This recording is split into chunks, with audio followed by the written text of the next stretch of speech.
clear that I stand to oppose these regulations in the report by the committee recommending that we support them. Senator Mofaya knows that I have a lot of respect for him, but I have reasons, Honorable Speaker, why I think that should be the position. I speak as a stakeholder here. I pay over 30,000 shillings every single month, an involuntary deduction that I opposed with all my strength, Honorable Speaker, but was overruled. And therefore, this fund already has my money. Number two, Nairobi City County is perhaps the scene of the largest such construction of the so-called affordable houses. And our people are actually the most affected, Honorable Speaker. The basis of my objection to the recommendation of the committee is twofold.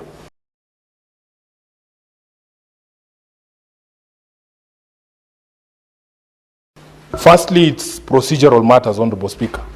There is a reason, Secretary,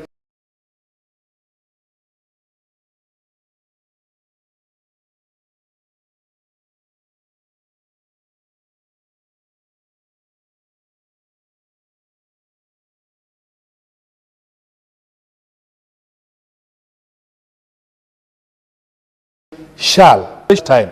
I am not convinced by the explanation that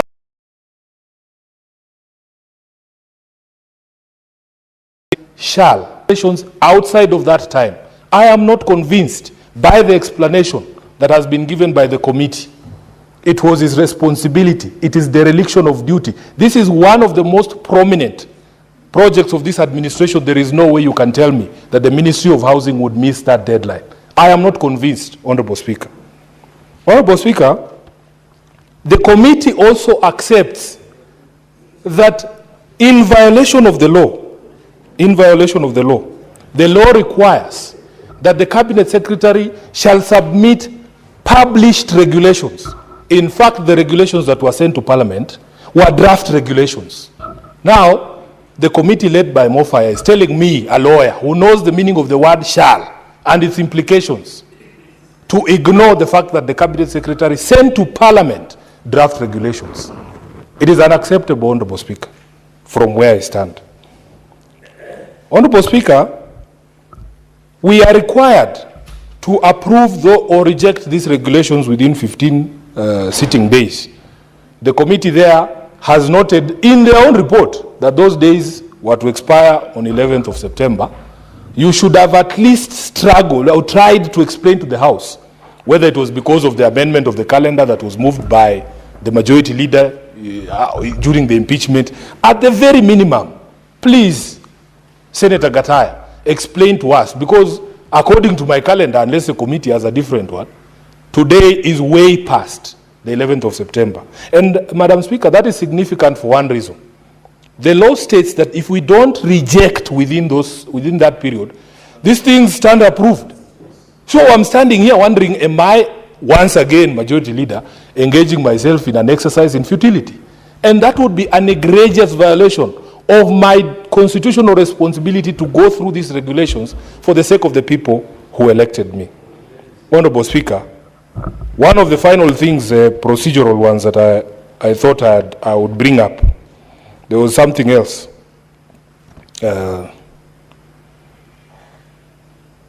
I think I'll see it, yes. Honorable Speaker, when a law says that when you're passing or bringing legislation or regulations, you publish them in a newspaper of nationwide circulation, it means exactly that.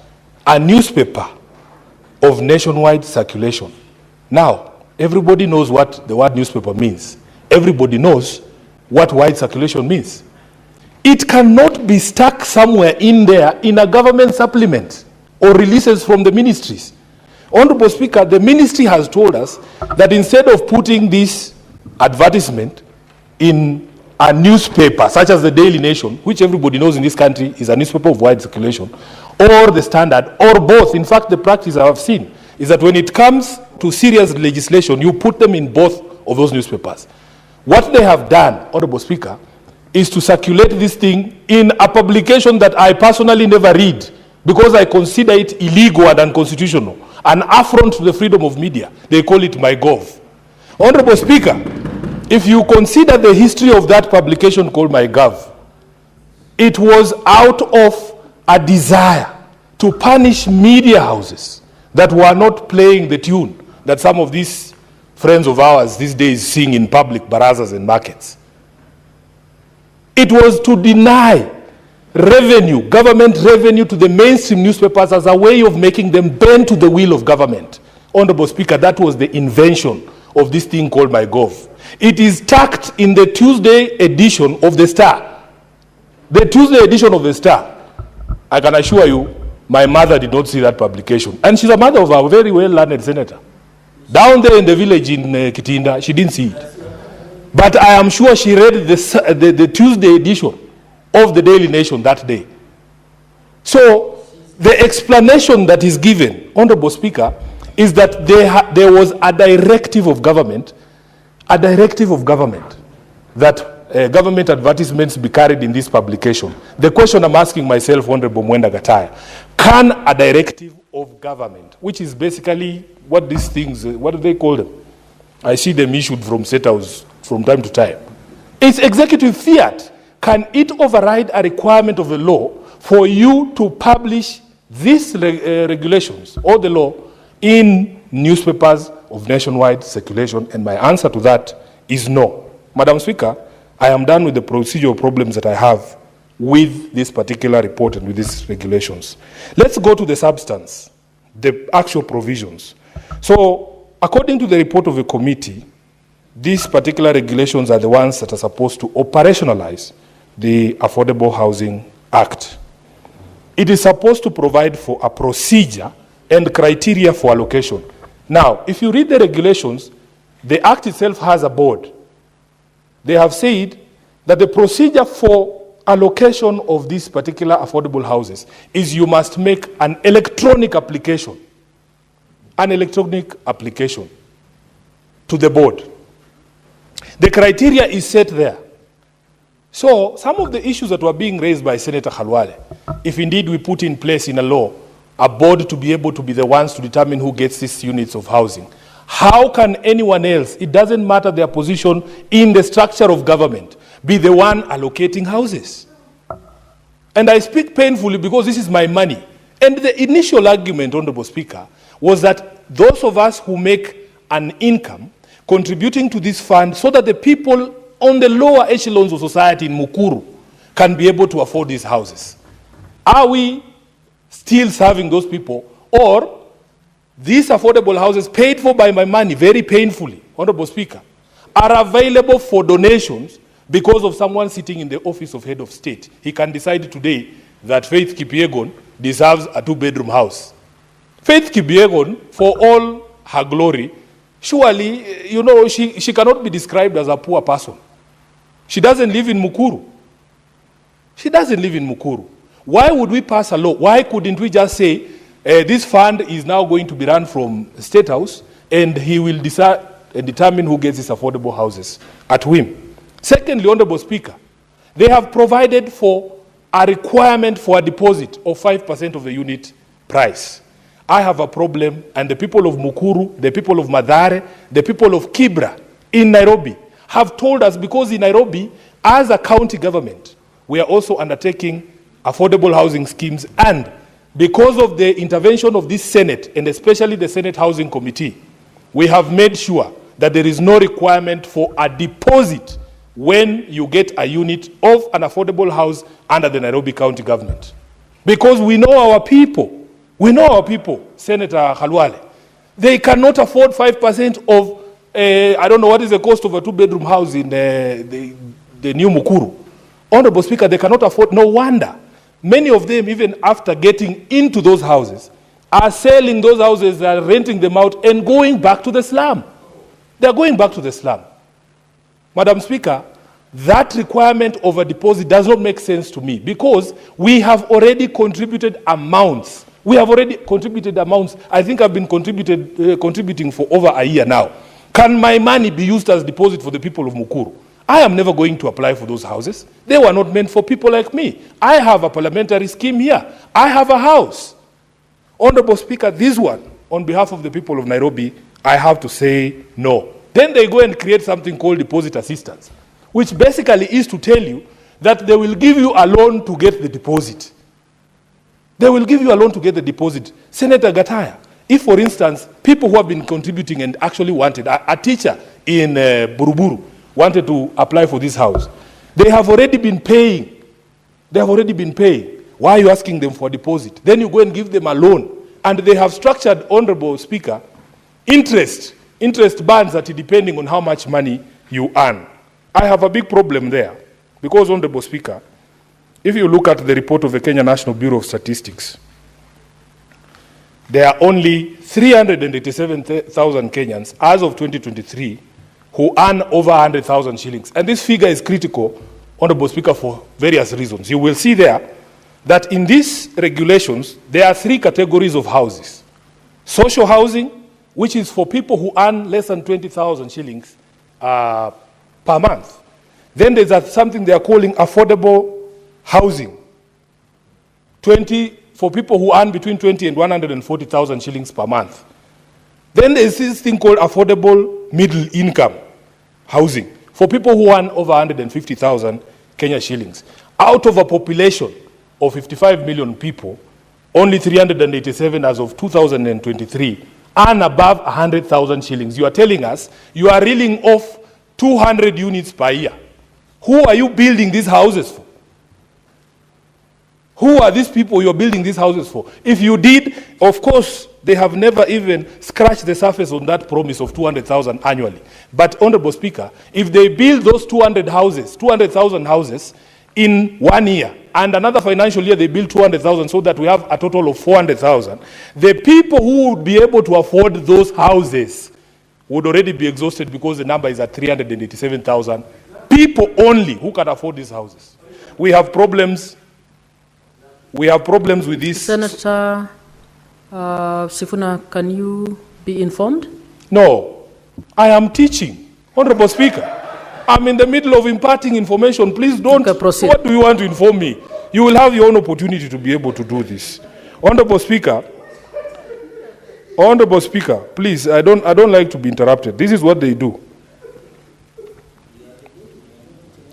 Now, Honorable Speaker, there is another provision that I have a problem with, and that if you apply to the board. What's your point of order, Senator Mopai?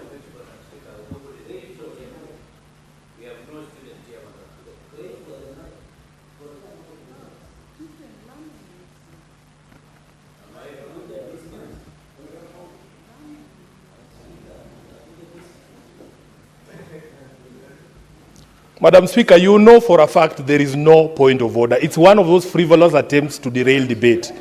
Let him raise the point of order.